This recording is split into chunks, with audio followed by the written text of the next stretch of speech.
तो हम जाते हैं महाभारत या कुंदीन तुदसारहार धोला या शुभ्रवस्त्रावृता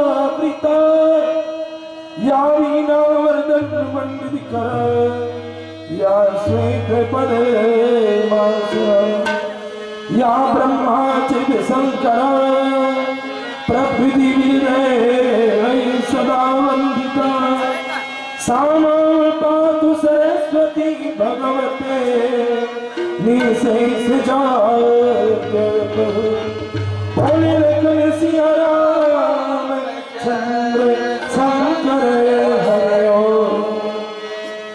समस्त धर्मानुरागी धर्मप्रेमी विरुद्धों माताओं मातृशक्ति पितृशक्ति देवियों वात्सल्यमयी माताओं नन्हे मुन्ने बाल गोपालों वृद्धजनों आत्मीय स्वजन आज परम पिता परमात्मा आनंद कंद लीला बिहारी की कृपा से आज ग्राम बगदे की धराधाम पर अनेक जन्मों के पुण्य उदय होने पर पुण्य इकट्ठा होने पर एक दिवसीय मानस ज्ञान प्रतियोगिता का पावनमय कार्यक्रम प्रारंभ हो चुका है, जिसमें इस जय मां सरस्वती समिति व समस्त ग्रामवासी बगदे आप सभी को पावनमय शुभ संकल्प के द्वारा रामचरितमानस की धरा इस अविरल रसधारा प्रवाहित होने जा रहा है।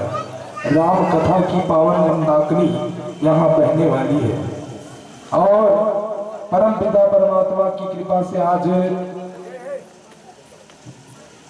जय बजरंग मानस समिति बगदे के द्वारा पावन कथा प्रसंग यहाँ पर प्राप्त हुआ है। कहूँ सो मति अनोहारी शंभु संवाद भयं समय जही है तुझे सुनो निमित एक बार त्रेता जुग माही संभ गए कुंभ जन सिपाही समसति जग जननी भवानी तुझे ऋषि अखिलेश्वर जानी राम कथा मुनि भरत बखानी सुनि महेश परम सुख मानी ऋषि पूछी हरि भगति सुहाई कहीं शंभु अधिकारी पाई।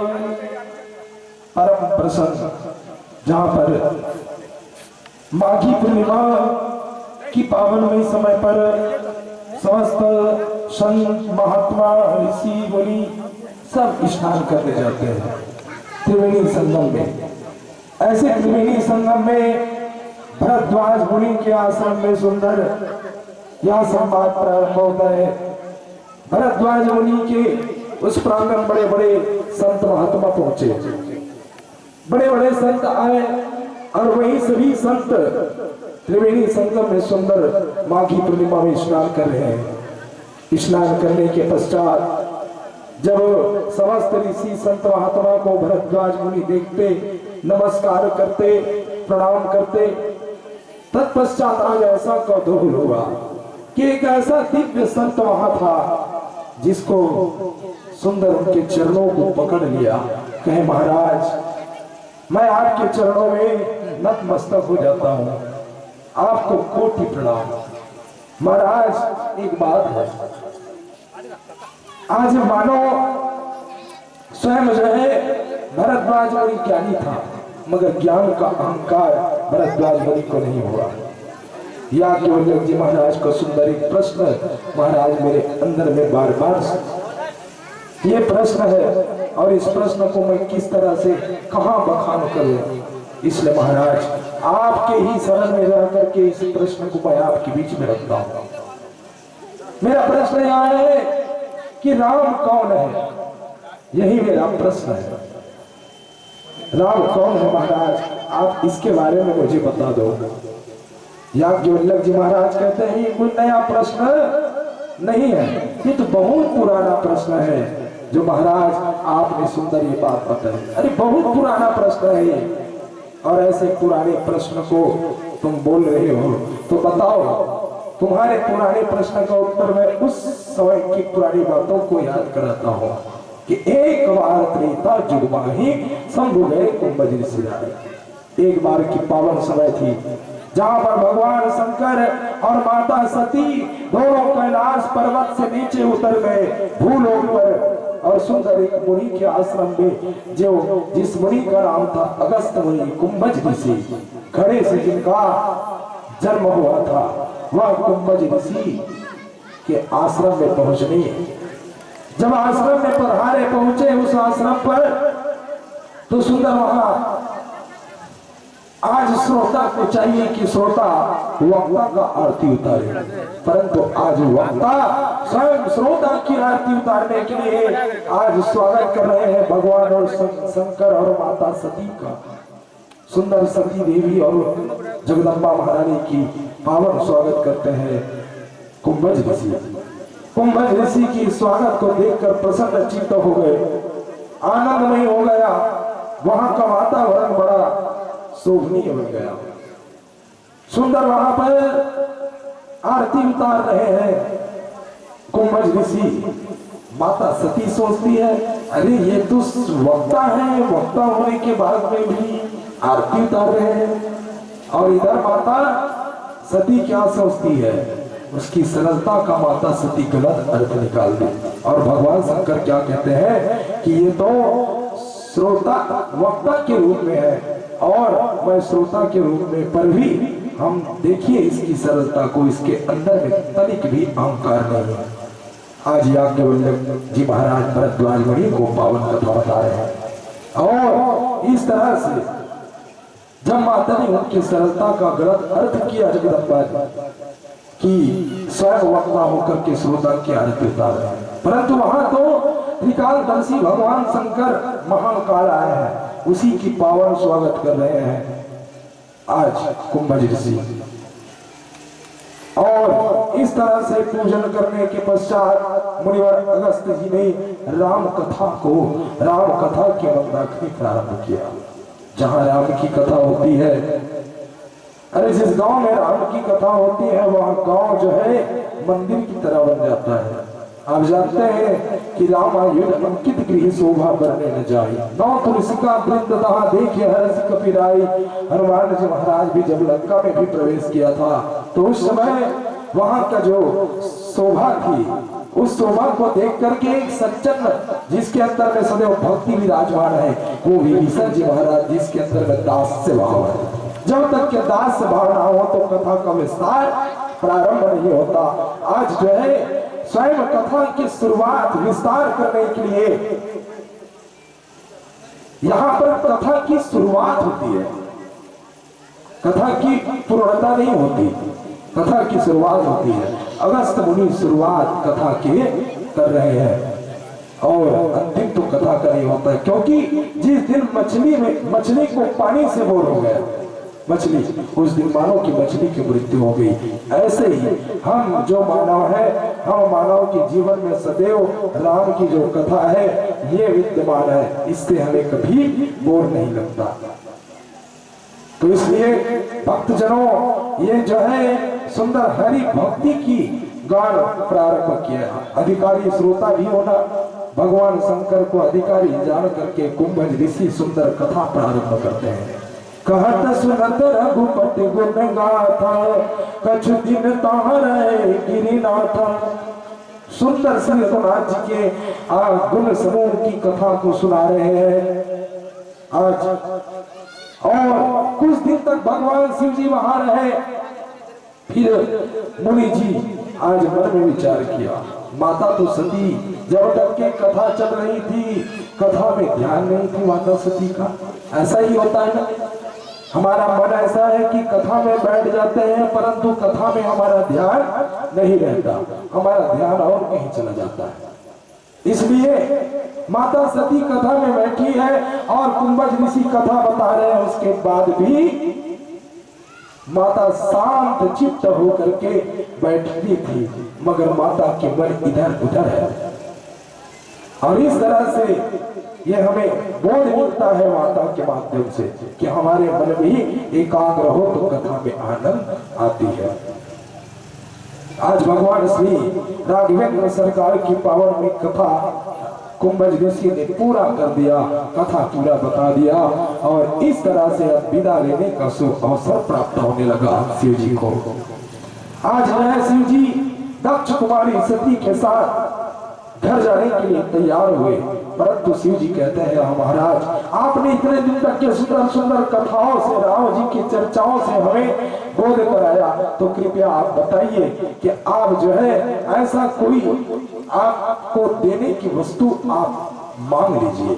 अब सोचिए भगवान शिव जी ये कह रहे हैं और इतने बड़े कुंभज ऋषि जो क्या मांगते शिव जी को, केवल भक्ति ही मांगा और भक्ति मांग करके आज जो है भगवान शिव जी स्वयं विदा ले लिए और वहां से चल पड़े दंडकारण्य की ओर।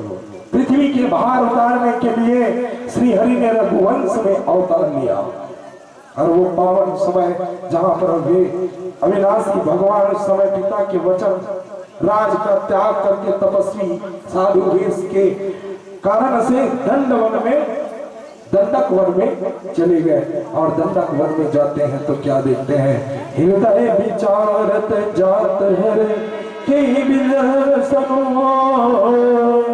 गोप्त रूप अवतरी प्रभु गए जान सबको। शिव जी के हृदय में आज विचारते जा रहे हैं शिव जी, भगवान हरि के दर्शन हो गए और आज प्रभु ने गुप्त रूप से अवतार लिया। पावन समय पर दंडकारण्य वन पर भगवान को देखते ही शिव जी अपने इष्ट को देखते ही प्रसन्न हो जाते हैं। शंकर जी के हृदय में खलबली उत्पन्न हो जाती है और सती जी इस भेद को नहीं जानते। तुलसीदास जी महाराज कहते हैं कि शिव जी के मन में आज भेद खुलने का डर था, परंतु दर्शन के लोभ से उनके नेत्र जा रहे थे कि मैं भगवान राम का इस आंखों से एक बार मैं दर्शन कर लूं। तत्पश्चात भजन के पश्चात फिर कथाओं की ओर प्रस्थान करेंगे। बोलिए लखन सिया राम चंद्र शंकर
सरगम है, जहाँ घंटियों की सरगम है, वहाँ वंदना की वाणी, तांदुला की लहर में हस्ती कविता कल्याणी। आज रावण मरण मनुज कर जाचा, प्रभु विधि वचनों के सह साचा। रावण की मृत्यु ब्रह्मा जी ने मनुष्य के हाथ में मांगी थी और ब्रह्मा जी के वचनों को प्रभु ने सत्य करना चाहते थे भगवान राम। तो इसलिए वहां पर शिव जी विचार कर रहे हैं। इधर माता को संदेह होती है। शिव जी महाराज कहते हैं कि जय सच्चिदानंद जग पावन कहत चले मनोजन सावन। जय सच्चिदानंद की जय हो, जय हो। जब आवाज आई तो ये किनको सच्चिदानंद की जय हो, स्वामी किनको सच्चिदानंद की जय पुकार कर रहे हैं। देखते हैं कि भगवान राम और लक्ष्मण दोनों आज चले आ रहे हैं इधर, और इनको देख करके माता जो है संदेह करती है कि ये तो मानव है, परंतु इस मानव के लिए जो सारा संसार मेरे स्वामी की जय जयकार करते हैं, शिव की जय हो बोलकर, तो वो जो है राम की जय हो, सच्चिदानंद की जय हो, अर्थात राम ब्रह्म है। यही शंका माता सती को होती है। माता सती शंका करती है, और आज के युग में भी मानव राम कौन है ये शंका करता है। हर मानव के अंदर में यही शंका होती है कि राम कौन है। और आप और हम सब जानते हैं, परंतु ईश्वर को मान नहीं पाते। हमें ईश्वर को मानना है, और ईश्वर को मान करके जो ब्रह्म है उनको जानना है, अर्थात राम कौन है इसको जानने के लिए सबको शंका हुई। आज कलिकाल में भी होता है, और आज स्वयं भगवान श्री राम के प्रति यही माता सती भी शंका कर रही है। अति विचित्र रघुपति चरित्र जाने बरब सुजान, जे मति मंद विमोह बस हृदय जनो कछुआन। श्री रघुनाथ जी का चरित्र बड़ा विचित्र है। उसको आज जो है पहुंचे हुए ज्ञानी जन ही जानते हैं। जो मत बुद्धि है वो विशेष रूप से मोह के वश में होकर हृदय में कुछ दूसरी बात समझ पाते हैं। भगवान श्री राम कौन है ये शंका माता सती को होने लगी। भगवान शंकर को माता सती पूछती है, स्वामी ये राम कौन है बताओ। अरे ये राम ब्रह्म है, तुमको विश्वास नहीं है? मैं जब बता रहा हूं कि राम ब्रह्म है तो राम जो है ब्रह्म है। माता सती बार बार संदेह करती है, शंका करती है। आज हर मानव को शंका होता है। एक बच्चे को 50 रुपया का नोट पकड़ा करके अगर घर वाले अगर भेज दे दुकान तो उसको शंका होती है। एक मानव को मानव के प्रति शंका होता है, एक पति को पत्नी के प्रति शंका, अर्थात ये संसार में शंका है। और ये तो भगवान माता सती को राम के प्रति शंका है कि माता सती सोचती है कि ये राम है कौन। अब वही राम कौन है उसको भगवान शंकर बताने का प्रयास करते हैं कि राम तो साक्षात ब्रह्म है। एक राम दशरथ का बेटा, एक राम है जगत पसारा, एक राम से सारा संसार है, एक राम दशरथ का बेटा है। तुम किस राम की बात करते हो? तो आत्मा राम, जो राम सदैव हमारे अंतःकरण में विराजमान है वो राम। माता सती बार बार विचार करती है, माता सोचती है। सती की एक दशा देखकर मन में उनको बड़ा संदेह हुआ, और इस तरह से पावनमयी भजन की ओर हम लोग पहुंचते हैं। जो पीलावंती है संकेत देता है भजन की ओर। बोले श्री रामचंद्र की जय।